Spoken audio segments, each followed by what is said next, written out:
नमस्कार, दीपास किचन मध्ये आज आपण अगदी झणझणीत तर्रीदार अशी मिसळ बनवतोय। यासाठी आज आपण इथे स्पेशल असं वाटण सुद्धा बनवणार आहोत। अगदी सोपी रेसिपी आज मी तुमच्या सोबत शेअर करणार आहे, त्यामुळे अगदी तुम्ही 10च मिनिटांमध्ये ही मिसळ बनवू शकता। एकदम स्पायसी आणि टेस्टी ही मिसळ बनली जाते। चला तर मग वेळ न घालवता मस्त झणझणीत तर्रीदार मिसळ बनवूयात।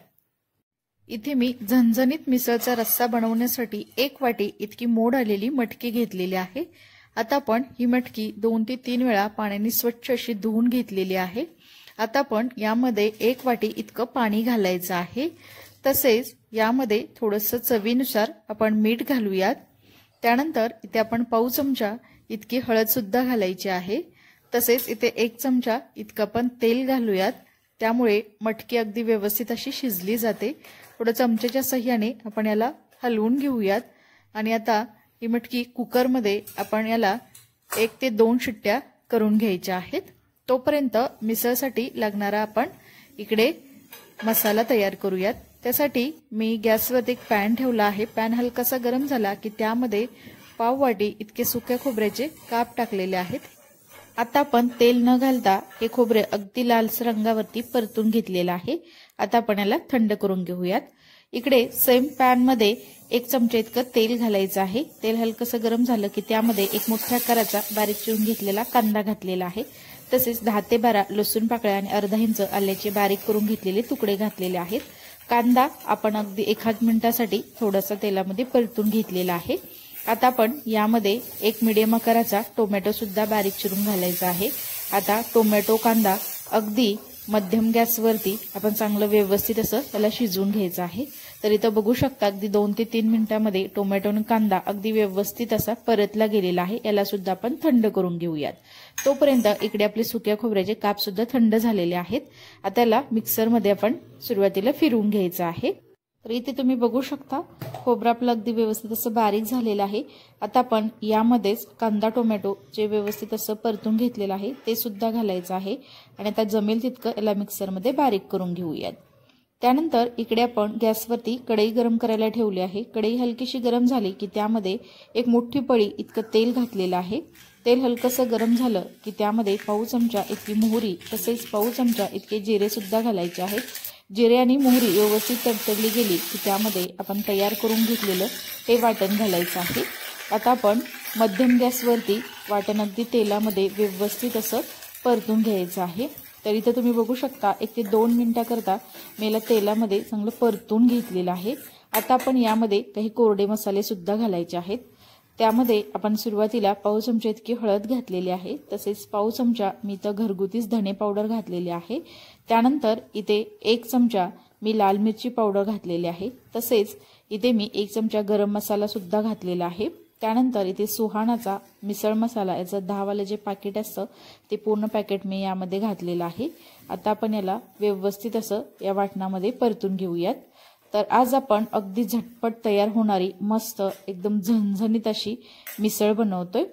मसाले करपू नयेत यासाठी थोडंसं पाणी सुद्धा घालायचं आहे। तर मी मिक्सरच्या भांड्यामध्येच थोडंसं पाणी ओतून ते थोडंसं इथं पाणी घातलेलं आहे, त्यामुळे मसाले अगदी व्यवस्थित असे शिजले जातात।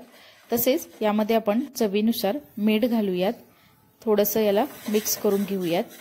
आता आपण हे मसाले अगदी व्यवस्थित असं तेल सुटेपर्यंत याला परतून घ्यायचं आहे। तर इथं तुम्ही बघू शकता मसाल्यांना चांगलं तेल सुटायला सुरुवात झालेली आहे। परत एकदा त्याला असं हलवून घेऊयात। त्यानंतर यामध्ये आपण उकडून घेतलेली ही मटकी घालायची आहे आणि त्याला व्यवस्थित असं आपण मिक्स करून घेऊयात। तर इथे मटकी शिजवताना आपण 1 वाटी इतकं पाणी घातलं होतं।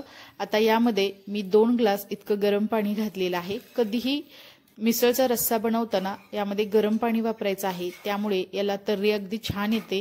तसेच मटकी सुद्धा अगदी लवकर अशी शिजली जाते। थोडंसं याला मिक्स करून घेऊयात। त्यानंतर यावरती झाकण ठेवून 5 मिनिटाकरता मध्यम गॅसवरती आपण याला शिजवून घेऊयात। तर इथं बघू शकता 5 मिनिटानंतर याला एक छान अशी उकळी आलेली आहे आणि मस्त असा याला कट यायला सुद्धा सुरुवात झालेली आहे। आता थोडंसं आपण हलवून घेऊयात। त्यानंतर झाकण न ठेवता आपण असंच अजून 5 मिनिटाकरता अगदी कमी गॅसवरती आपण हा रस्सा उकळून घ्यायचा आहे, त्यामुळे एक छान अशी याला चव येते। इथं तुम्ही बघू शकता 10च मिनिटांमध्ये आपला मिसळचा रस्सा बनवून तयार झालेला आहे आणि मटकी सुद्धा अगदी व्यवस्थित अशी शिजली गेलेली आहे आणि मस्त अशी याला तर्री आणि कट सुद्धा आलेला आहे। तर आज आपण अगदी झटपट होणारी, जास्त मेहनत न घेता अगदी झणझणीत आणि एकदम चविष्ट अशी मिसळ बनवलेली आहे। वरून थोडीशी बारीक चिरून घेतलेली कोथिंबीर घालायची आहे आणि थोडंसं याला पण हलवून घेऊयात। तर इथे हा आपला मस्त असा मिसळचा रस्सा बनवून तयार आहे। चला तर मग मिसळ सर्व करूयात। मिसळ सर्व करताना सुरुवातीला त्यातील मटकी घ्यायची आहे, त्यावर फरसाण आणि वरून मस्त असा कट। वाह, एकदम मस्त झणझणीत आणि एकदम तर्रेदार अशी ही आपली झटपट मिसळ बनवून झालेली आहे। वरून थोडासा बारीक चिरून घेतलेला कांदा। इथे हा आपला मिसळ पाव बनवून तयार आहे। एकदम झणझणीत तर्रेदार अशी आपला मिसळचा रस्सा बनला गेलेला आहे। चला तर मग मस्त असा आस्वाद घेऊयात। ही रेसिपी तुम्हाला कशी वाटली हे मला नक्की कमेंट्समध्ये कळवा।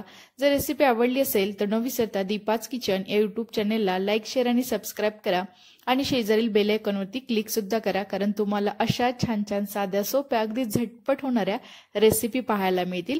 चला तर मग नंतर भेटूया अशाच एका रेसिपी सोबत। तोपर्यंत सर्वांना धन्यवाद।